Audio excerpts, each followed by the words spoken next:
Sziasztok, én Tárnok Zoltán vagyok, ti pedig a huc.hu YouTube csatornáját nézitek, remélhetőleg újra.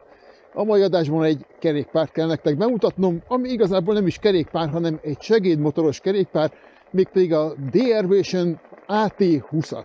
Tartsatok velem!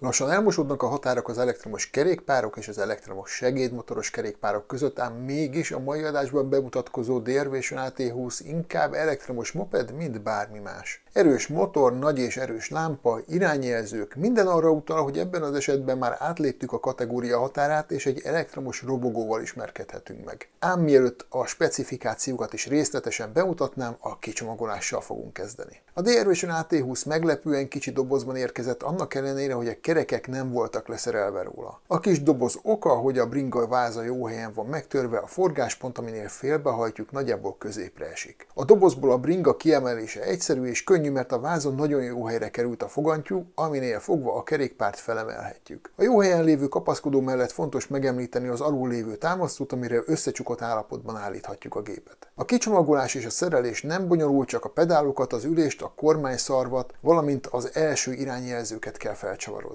Ezek egyszerűek, az egyetlen szivatós a műszeregység, amihez konkrétan rövid csavarokat csomagoltak, így pedig nem egyszerű a bilincs összehúzása a csavarral. Más említésre méltó dolog nincs, az ütésvédelem eltávolítás és a kerekek felfújása után az AT20 már is menetre kész állapotban volt. Külsőre a DRVation AT20 egy 20 szoros fatbike-ra hasonlít, az egyetlen eltérés a megszokott formához képest az akkumulátor, ami nem a vázban, hanem a nyeregcső mögött kapott helyet. Apró tervezési figyelmetlenség, hogy az akkumulátor csak az ülés eltávolítása után tudjuk a helyéről kiemelni. A váz formája nekem tetszik, a hegesztések szépek, a fényezés is tökéletes, szerintem a színt is nagyon eltalálták. A robogós jelleget erősíti a hatalmas projektoros első fényszóró, a hátsó lámpa, ami egyben persze féklámpa is, és az irányjelzők, amiből hátra azért tehettek volna egy kicsit feltűnőbbet is. További robogós tulajdonsága hatalmas és széles sárvédők, amik lefedik az első és hátsó kereket, valamint a gyárilag felszerelt erős hátsó csomagtartó. Összességében a külsőt szerintem nagyon eltalálták, a robogós érzés megvan, nekem eddig tetszik. A kicsomagolás nagyjából ennyi volt, hogy láthatjátok, túl sok érdekes nincs benne, és túl sok szerelnivaló se volt a kerékpárra. Azaz egy pici probléma volt ugye a műszeregység felszerelésével, de igazából ezen kívül mást nem tapasztaltam. Úgyhogy most akkor bele is vághatunk a specifikációba, vagyis hogy mit tud ez a bringa a gyári adatok szerint. A legfontosabb természetesen az elektromos rendszer, hiszen ez egy elektromos segédmotoros kerékpár. A gyár azt mondja, hogy 750 wattos a motor, aminek a csúcsnyomatéka elérheti a 800-850 wattot is, ami azért elég combosnak számít. Az akkumulátor egy 15 amperórás, 48 voltos egység. Van egy 7 sebességes váltónk, természetesen elől és hátul is van tárcsafékünk, van elől lengéscsillapítónk. Jók a fékek, és jó az első lengéscsillapítás is, úgyhogy rámehetünk kicsit rosszabb minőségi útra is, ha úgy kívánjuk, viszont aszfalton érdemes lezárni, szerintem úgy volt kényelmes a közlekedés. Természetesen, ahogy általában ezek a kerékpárok, illetve segédmotoros kerékpárok, összecsukható is, középen ketté lehet hajtani a vázat, van egy nagyon jó kapaszkodó itt alul, ami a súlypontban van, nagyon jól föl lehet emelni, és hiába 30 kg akkumulátorral együtt azért viszonylag könnyű a hordozhatóság. Egy közepes autó csomagtartójába be is tudjátok majd tenni. Egyéb iránt nagyon-nagyon kényelmes az ülés, az egyik legkényelmesebb, amit kínai kerékpáron eddig találtam.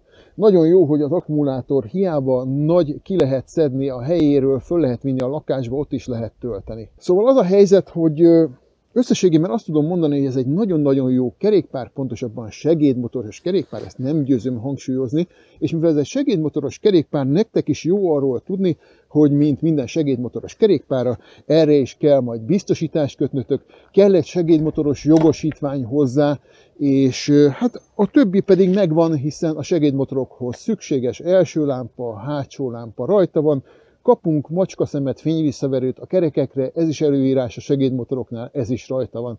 Úgyhogy ha megvan a jogosítványod hozzá, meg van kötve a biztosítás, van egy jó bukósisakod, akkor elindulhatsz és használhatod segédmotorként a közúton természetesen, hiszen kerékpárútra ezzel papíron legalábbis nem szabad fölmenni. A papírforma tehát enyhén szólva is meggyőző, és most már csak az maradt hátra, hogy milyen ezzel a kerékpárral kerékpározni.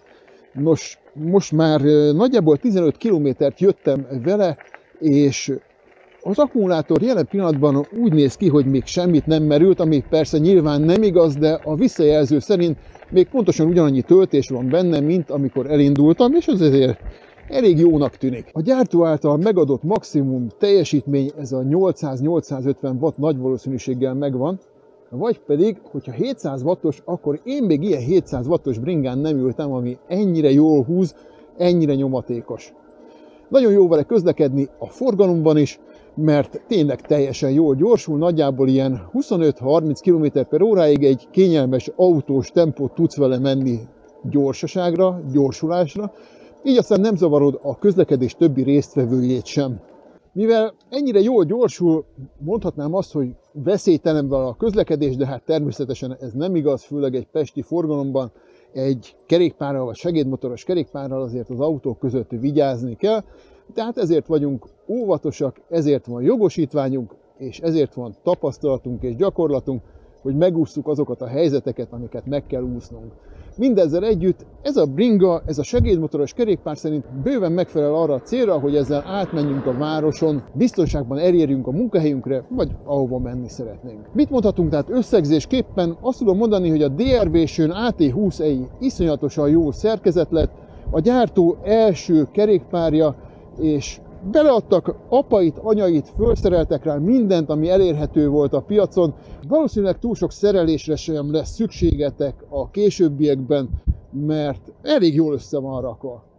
Nem beszéltem még az áráról, ami valamivel 400 000 forint fölött van jelenleg kuponkóddal. Ez viszonylag magas ár, de ahhoz a tudáshoz, ahhoz a képességekhez, meg felszereltséghez képest, amit a Drivation AT20 tud, én azt gondolom, hogy nem sok ez a pénz. A YouTube-on a videó alatt természetesen meg fogjátok találni a linket, ami az áruházba a bringához vezet, ahol meg tudjátok majd venni ezt a segédmotoros kerékpárt. Megtaláljátok a kuponkódot is, hogy lehetőség szerint minél olcsóbban be tudjátok szerezni. Ha tetszett ez a videó, akkor most jött el az idő, hogy megnyomjátok a lájkot, hogy feliratkozzatok a csatornámra, hogy megnyomjátok a harangot, hogy ne maradjatok le a későbbi adásokról sem, illetve, hogyha valamelyik ismerősötök szeretne egy hasonló segédmotoros kerékpárt, akkor ajánljátok neki ezt a videót. Legyetek jók, vigyázzatok magatokra, én remélem, hogy a havazás most már eláll, úgyhogy elindulok haza. Sziasztok!